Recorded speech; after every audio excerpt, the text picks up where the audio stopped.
If you're thinking about moving to Florida, and especially the Tampa Bay area, this video's for you. I'm going to talk about some of the things that surprised me when I moved almost a year ago. Here it is.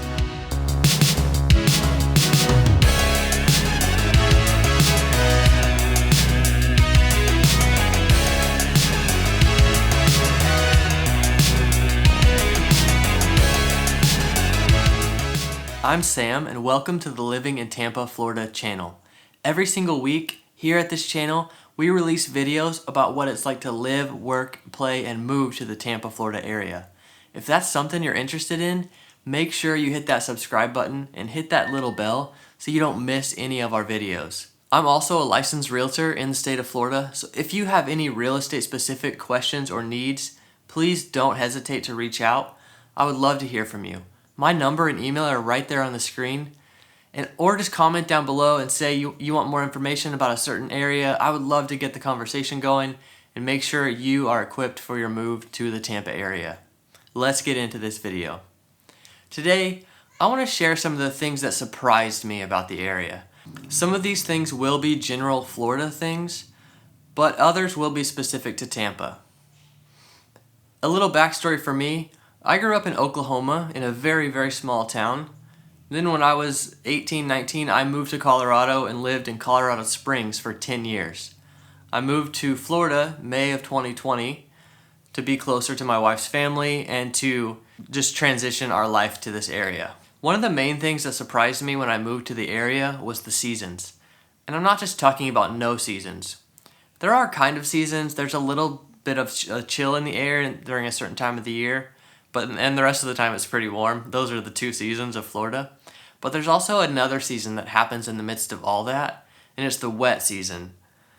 And I think of it as the wet and not as wet season. I feel like it's kind of wet year round. But there is a window from June to November is what it was in 2020 that was considered hurricane season. There were a record number of hurricanes. A lot of them didn't cause much damage to this area, but they did cause damage to other areas. But during that season, the ground is pretty wet. And I'm not just talking about a little bit of dew on the grass in the morning. Middle of the day, hot summer day, if you were to walk in the grass barefoot, your feet would be wet. And God forbid you walk in the grass with socks on, your socks would be soaked. People do install all kinds of drainage systems, French drains and pumps to move this water. But the state is so low already that eventually you don't really have a place to move the water to. I want to be careful, what I'm not saying is I'm not saying avoid flood zones. Flood zones are their own thing. What I'm talking about is kind of the area overall that stays pretty wet during those seasons. I actually had some buyers in town from Philadelphia. I think this was actually in August. We were looking at some houses in the West Chase, Tampa area. And they had previously had some experience where water got into their house in the Philadelphia area and caused some mold. So they were really cautious about water around the house. They were asking a bunch of questions about that.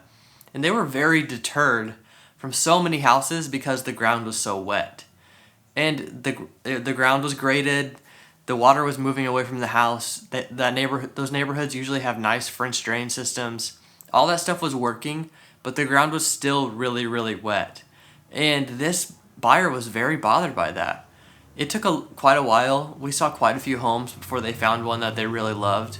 And before they got used to what it's like during that time of the year. It's just wet. Okay, this is where I previously lived. And this is kind of the view you have from everywhere in town. You don't have to be in the mountains in Colorado to have a pretty view. Really the best views are right along this front range where you can have a very normal city living, but you have these beautiful views of the mountains. Florida has views on the coast, and it has very pretty areas, but most people don't have a good view because it is so flat. There isn't a lot of terrain that adds interest to neighborhoods or to areas other than coastline, canals, and a lot of big trees.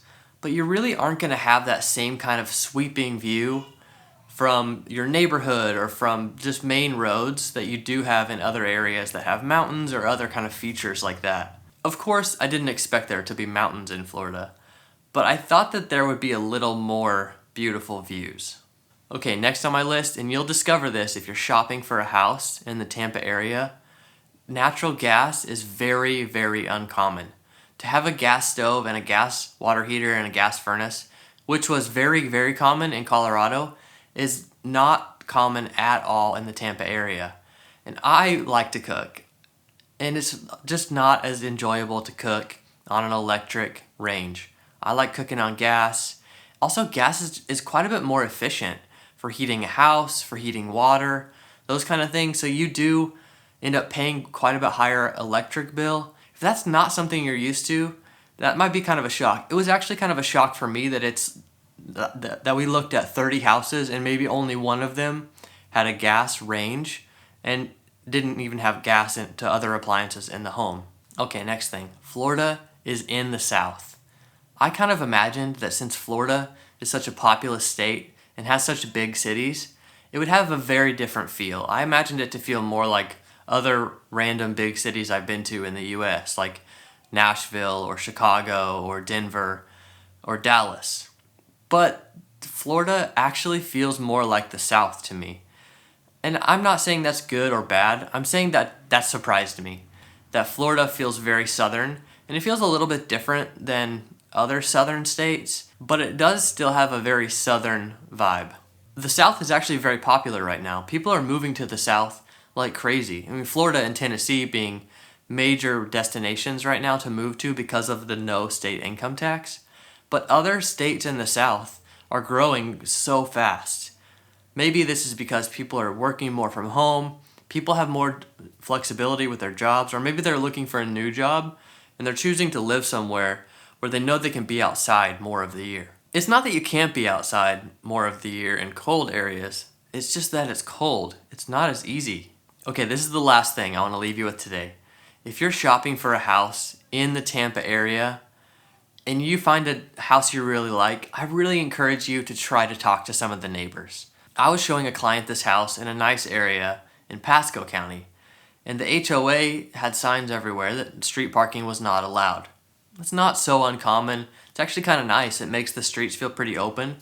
But when you're showing a house, you're not really so picky about that. You're in and out pretty fast, and I wasn't really going to tell my client where to park. I didn't care that much. But as soon as they got out of their car, one of the neighbors came out of the house and started griping them out, telling them they couldn't park on the street. It actually turned into this big argument that was just so silly when my client was like so willing to just move and he was being very understanding. But this neighbor was being so rude in the way that he was enforcing this rule that was actually kind of confusing. They actually really loved the house, but there was no way they wanted to live in a neighborhood or right across the street from someone like this. And so we actually just kept looking. We found them a house that they love. We actually closed a few weeks ago. And I made it a point to go talk to their neighbors while we were under contract and kind of get a feel for what people are like. And I actually helped them meet some of their neighbors. And that makes it so much easier when you move into a house and you know that your neighbor kind of has your back. They're willing to help you. They're willing to show you these certain areas of the neighborhood and of the town. And that makes a big difference. My neighbors are actually a lot of fun. I live in an older part of a town in the Tampa area. And we have like brick roads in the neighborhood, and most of the houses are really small and older, like 50s and 60s homes. And my house is right on the edge, so our house is built in 62. The houses next to us were built in 2004, and on the other side of us were built in 61, 62. So we're right on the edge of this neighborhood. And our neighbors have been so great about reaching out, even I had a few track me down on Facebook and introduce themselves after they saw me and my family walking in the street or all those kind of things. And those things are just really special. Actually, one of my neighbors, they had a pipe break in their house recently and they're having their floors redone. I was actually walking by their house not too long ago at night and noticed that their front door was open. Maybe one of the workers that was working on the floors left the door open. So I sent her a text and said, "Hey, is your door supposed to be open?" And I got to my house and was settling in for the night, and I got a text from her saying, "No, it's not. Can you go close it?" So I went over there and closed it and just sent her a message like, "All closed up, everything looks okay." And that's the kind of neighborhood that I live in, and there are a lot of neighborhoods like that. But I found out that there are neighbors like that HOA saying no parking. They're just rushing out to the road saying you can't park in front of my house. We were really confused by that. So these were some of the things I was surprised by when I moved to the Tampa area. I'm gonna keep coming out with these videos about things that surprised me. I have a long list, and I've been trying to notice these things so they could help you if you're thinking about moving to the Tampa area. Again, please reach out to me if you have any questions, concerns about your move. My number and email are right there on the screen. And don't forget to subscribe so you don't miss any of our videos. Thanks for coming by.